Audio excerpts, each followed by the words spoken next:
Hello everyone, welcome back to my channel. আমি Shubhra from fabrics paint and tips. আজকে painting করতে যাচ্ছি diamond georgette কাপড়ের উপর জারুল ফুলের কম্পোজিশনে করা একটি কাজ। জারুল এই ফুলটি সবার যেমন অনেক পছন্দের, তেমনি ডায়মন্ড জর্জেট এই কাপড়টি সবার অনেক প্রিয়, কেননা এটি অনায়াসে ইস্ত্রি ছাড়াই ব্যবহার করা যায়।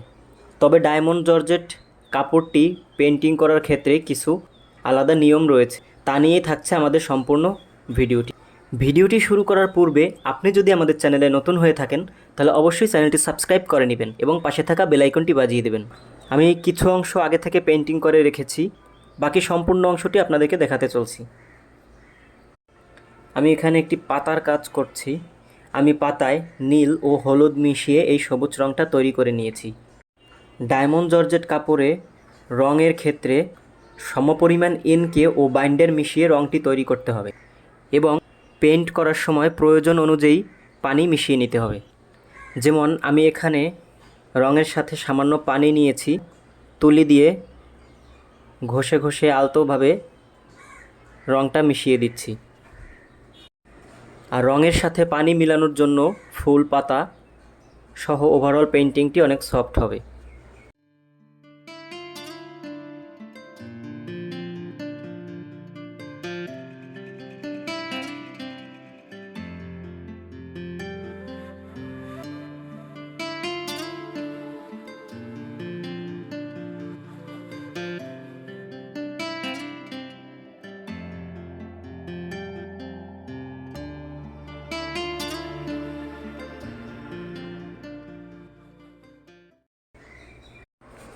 এখানে একটি মেজেন্টা রঙের জারুল ফুল রয়েছে। আমি ফুলটা সম্পূর্ণ পেইন্টিং দেখাচ্ছি। তো আমি প্রথমে মেজেন্টা রঙটা ফুলের ভিতরের অংশগুলোতে দিয়ে নিব এবং পাপড়ির বাইরের অংশগুলো ফাঁকা রাখবো।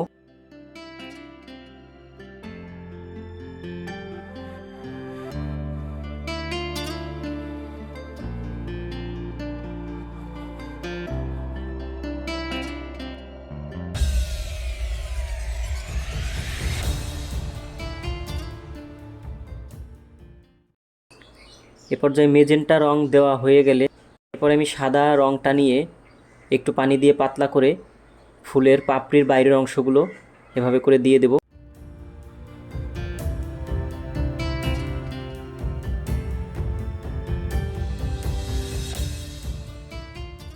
সাদা রংটা সুন্দরভাবে পাপড়িতে মিশিয়ে লাইট শেড বের করে দিব।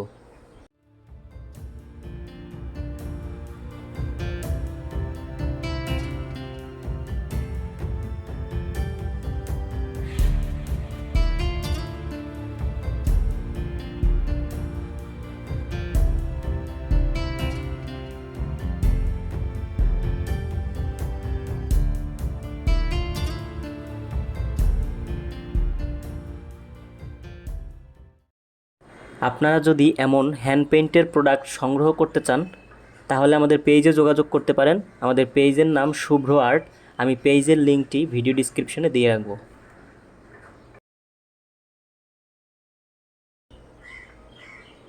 এ পর্যায়ে একটু শুকানোর জন্য অপেক্ষা করব। সেম নিয়মে আমি বাকি ফুলগুলো করে নিব।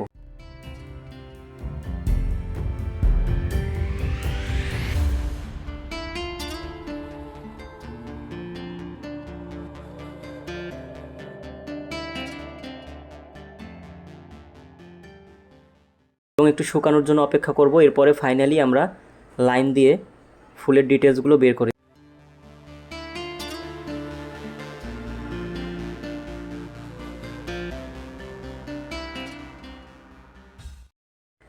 উপরে আরও কিছু ছোট ফুল রয়েছে, আমি ফুলগুলো একই পদ্ধতিতে করে নিই।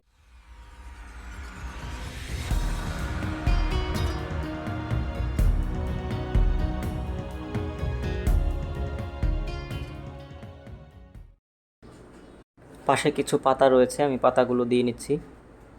এ পর্যায়ে ফুলের অংশটা সম্পূর্ণ শুকিয়ে আসার পরে আমি লাইন দিয়ে ফুলের পাপড়ির ভাঁজগুলো আলাদা আলাদা করে বের করে দেওয়ার চেষ্টা করব এবং ভিতরের শিরাগুলো দিয়ে দেব। ফাইনালি আমরা ফুলের ব্যাকগ্রাউন্ডে একটি ওয়াশ দিয়ে নেব। তো ব্যাকগ্রাউন্ডে ওয়াশ দেওয়ার জন্য প্রথমেই আমি পানি দিয়ে প্রয়োজন অনুযায়ী ভিজিয়ে নিব। এরপরে ফুলের সাথে সামঞ্জস্য রেখে একটি কালার দিয়ে দিব। তো সম্পূর্ণ শুকিয়ে আসার পরে কাজটি কেমন হলো আপনাদেরকে দেখানোর চেষ্টা করছি। এটা হচ্ছে আমার কাজের ফাইনাল লুক। তো তো ডায়মন্ড জর্জেট কাপড়ের উপর এই পেন্টিংটি আপনাদের কেমন লাগলো সবাই অবশ্যই কমেন্ট করে জানাবেন।